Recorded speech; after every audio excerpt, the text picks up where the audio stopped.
မနှောက်ရက်တော့ဘူးနော်ဒါမျက်ရည်တွေနဲ့ရင်းပြီးပြောတယ်ကျွန်တော်ရဲ့နောက်ဆုံးစကားလေးတစ်ခေါက်မှာမင်းတို့လွမ်းနိုင်ဆက်ချင်ပြီးတဲ့ဖုန်းတွေကိုမင်းရမှမလိုအပ်တော့တာဆိုရဲစိတ်နဲ့ကိုထိမ့်မယ်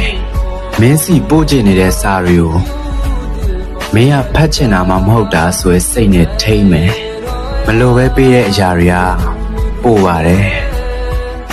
လိုလိုလတ်လတ်မရှိပဲရနေတဲ့အရာတွေကလည်းမင်းအတွက်ပူမှာပေါ့ရှိပါစေတော့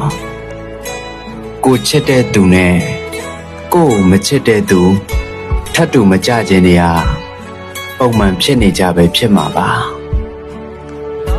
ကိုကတော့မင်းကိုမနှောက်ယှက်ပဲနေဖို့ပဲရွှေ့ပါတယ်